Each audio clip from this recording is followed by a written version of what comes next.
Shine परिवार के आप सभी कस्टमर, सभी एसोसिएट, आप सभी को Rashid Naseem, chairman shine group का प्यार भरा नमस्कार। साथियों, ये मिथिलेश फाउंडेशन की चेयरमैन मिथिलेश जी के बारे में मैंने आज एक सूचना डाली और मुझे लगता है जब से ये मामला शुरू हुआ है तब से अब तक तकरीबन 5 से 7 बार मैं इनका जिक्र कर चुका हूं। मैं थोड़ा बताना चाहूंगा आप लोगों को। आप में से वो कस्टमर जो कंपनी साथ खड़े हैं, उनके लिए तो खैर उनकी सेहत नहीं फर्क पड़ने वाला, लेकिन जो लोग लीगल में गए हैं, कैसे इन जैसे शातिर लोगों के द्वारा बनाए गए बेवकूफ़ी के वो सारे तंत्र जो थे ना, इस्तेमाल किया इन्होंने आपके लिए और पैसे कमाए आपसे। और आज निरीह मजबूरन आकर के आपकी कगार में खड़े हैं, खुद क्लेम डाल रहे हैं। ये 2019 में अपनी रजिस्ट्री करा करके कंपनी पे अनावश्यक दबाव बना करके कंपनी स्टाफ को गिरफ्तार करा करके वहां पर नाम कमाने वाली मिथिलेश सिंह, जिन्होंने मिथिलेश फाउंडेशन के नाम पर अपने कुछ गुर्गों को लेकर के इसमें ताबिश नाम कर रखा था, जो बाद में भारतीय उन्मूलन उत्पीड़न के नाम से कुछ उसने अपनी बनाई, राजकुमारी गुप्ता थी। इन सब लोगों ने मिलकर किस प्रकार से आप सब लोगों को बेवकूफ बनाया। जो इनके साथ रिटो में गए थे वो याद रख करें इस बात को कि 2019 में और 2020 में इको गार्डन में प्रदर्शन करने वाले लोगों में ये लोग जो आपसे चंदे के तौर पर करोड़ों रुपए इकट्ठा किए सिर्फ इसलिए कि आपका पैसा दिला देंगे, और आज ये आपकी लाइन में आके लगे हुए हैं। मतलब ये जो आपको पैसा दिलाने के लिए आपसे पैसा लिए, करोड़ों रुपए कमाए, आज ये हाथ बांधकर लाइन में लगे हुए हैं और इनको भी अप्रैल के महीने की डेट लगी हुई है।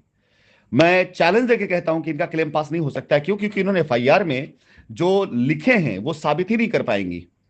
तो जिस कंपनी में एफआईआर इन्होंने किया है उस कंपनी से इन्होंने पैसे भी प्राप्त किए हैं। मैं तो ये नहीं समझ पा रहा हूं, और मुझे पक्का यकीन है कि जो पैसा इन्होंने निवेश किया कंपनी में उससे अधिक पैसा इनके अकाउंट में जा चुका है, और इन्होंने इस बात को छिपाया जरूर होगा 100%। क्योंकि ये मिथिलेश सिंह ही थी जिनके अकाउंट में पैसा ट्रांसफर करते हुए कंपनी को पता चला कि कंपनी का बैंक अकाउंट सीज कर दिया गया है।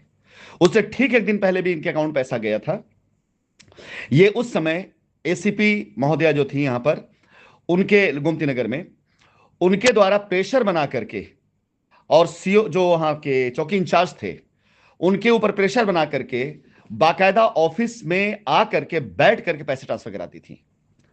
तो कंपनी से तो इनको पैसे जा चुके हैं कायदे के, और इनकी बच्ची के नाम पर एक आईडी होने के बाद उस पर कमीशन कमाया इन्होंने, और आज ये दिखाई दे रही लिस्ट के अंदर इनका नाम क्लेम में आया हुआ है।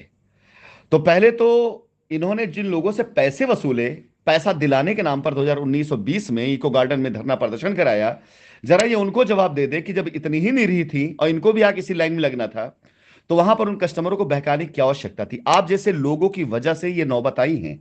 आप लोगों ने अगर ये बेवकूफियां ना करी होती उस टाइम पर आप लोगों ने अगर इस तरह से कस्टमर के अंदर झूठ का एक डर ना फैलाया होता तो एफआईआरों का दौर ना बढ़ा होता, और आप जैसे लोगों के एफआईआरों की वजह से ही कंपनी के बैंक अकाउंट सीज हुए थे।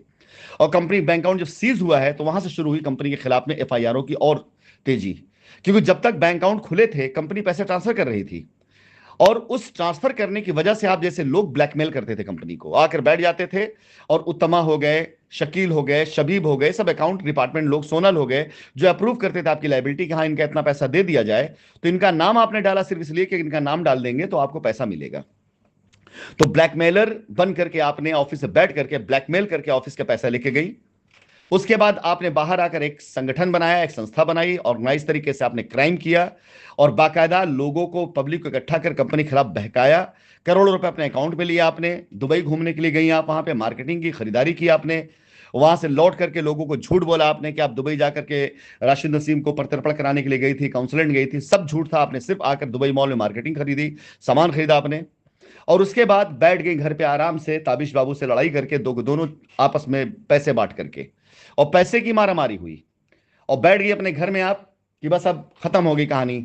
और इंतजार करते करते चुपके से जाके आपने क्लेम डाल दिया कि नहीं, आपका भी पैसा कंपनी में निवेश है। तो उन निवेशकों को क्या जवाब देंगे आप, जो आपके साथ लाइन में आके लगे हुए हैं, जिन्होंने आपके ऊपर भरोसा करके 2019 और 20 में आपको पैसे दिए। आप कहने एफआईआर उनका तो आपने बिल्कुल डुबा दिया है, उनको आपने बिल्कुल गर्त में मिला दिया, उनको पैसे नहीं मिलने वाले हैं। जितने भी लोग आपके साथ गए थे, जितने भी लोग चिन्हित किए गए हैं, ऐसे संगठन, ऐसे आप जैसे लोग और ऐसे वकीलों के साथ जितने लोग हैं जिन्होंने कंपनी के पीछे जानबूझ करके ऐसे इल्जाम लगाए कंपनी के ऊपर जिससे कंपनी कोई लेना नहीं था, इनके किसी कस्टमर को 1 रुपया नहीं मिलेगा तब तक जब तक ट्रायल नहीं हो जाता है। तो मिथिलेश जी, आप देख लें, ये मेरा आपको बिल्कुल एडवाइस भी है कि जितनी ताकत लगानी लगा लीजिए, आपका क्लेम तो नहीं पास होने वाला है।